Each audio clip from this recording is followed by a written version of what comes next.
कोनहारा घाट की घटना बनकर रह गई सरकार और नियोजित शिक्षकों की लड़ाई। जी हाँ साथियों, मैं भोला बिहारी आप तमाम गुरुजनों को सादर प्रणाम करता हूँ। मेरा प्रणाम स्वीकार करें। साथियों, सोनपुर मेला लगता है। हम सभी उस तीर्थ स्थल से अवगत होंगे, बिहार के निवासी हैं, कोनहारा घाट से परिचित होंगे। पुरानी कथा है कि कोनहारा घाट में गज और ग्राह की लड़ाई हुई। लोग देखते रहे, देखते देखते कहे कौन हारा कौन हारा। आज तक पता नहीं चला कि कौन हारा, इसीलिए उस जगह का नाम पड़ गया कोनहारा घाट, मतलब कौन हारा। माननीय उच्च न्यायालय में जो नियोजित शिक्षकों का मुकदमा चल रहा था, बड़े बड़े दिल्ली से सुप्रीम कोर्ट के माननीय अधिवक्ता, ज्ञानवान बड़े बड़े लोग आए। 3 दिनों तक जमकर बहस हुई, फैसला सुरक्षित रख लिया गया था। आज 2 अप्रैल को वह फैसला सुनाना था। माननीय उच्च न्यायालय के द्वारा वो फैसला सुना दिया गया।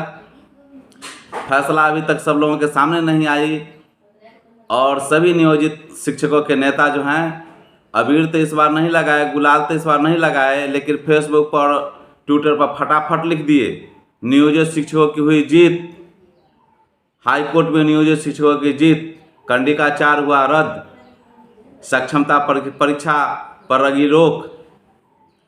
एक बात मुझे समझ में नहीं आती है कि राजनीतिक नेताओं की तरह नियोजित शिक्षकों के नेता इतने जल्दी अलवला कैसे जाते हैं। मैं उन लोगों की तरह ज्ञानी तो नहीं हूँ, लेकिन थोड़ा गंभीरता से सुनने का और सोचने का क्षमता रखता हूँ।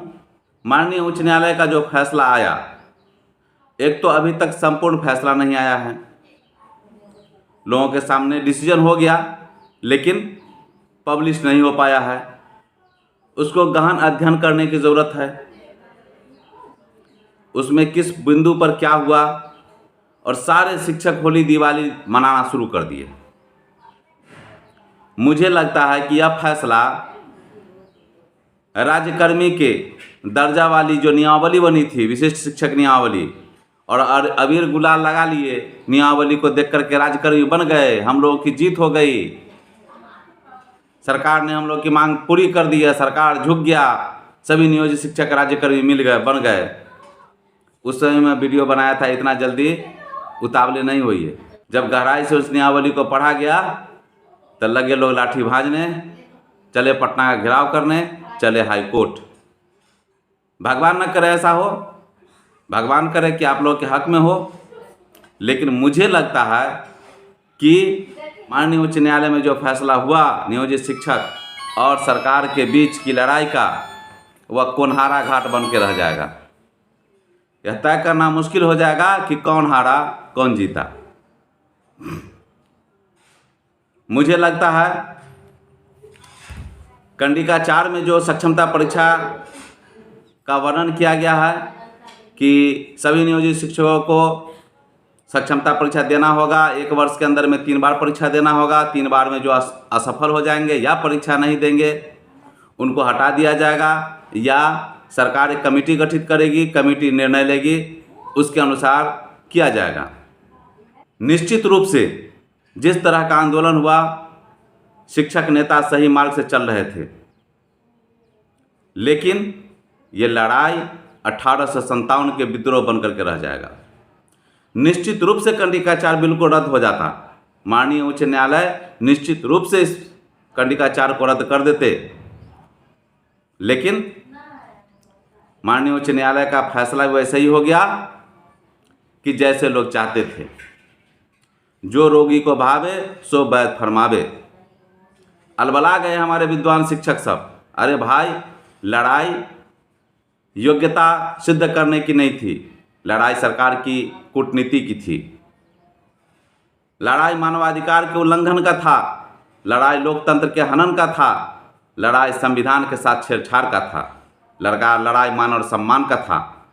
सभी नियोजित शिक्षक योग्य थे, हैं और रहेंगे, लेकिन कुछ शिक्षकों को योग्यता साबित करने के लिए बहुत ज़्यादा उतावलापन छा गया और जाकर के लोग परीक्षा दे दिए। तो जब आप खुद दे भाई परीक्षा दे दिए, तो ये क्या आशा रखते हैं कि आप जीत रहे हैं, आप जीत जाएंगे? बिल्कुल नहीं।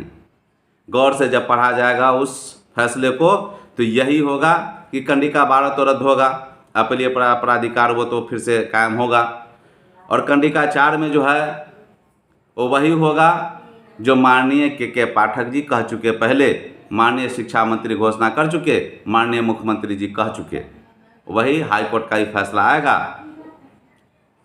जो नियोजित शिक्षक परीक्षा दे दिए वो राज्यकर्मी बनेंगे, जो नियोजित शिक्षक परीक्षा नहीं दिए वो नियोजित बन के रहेंगे।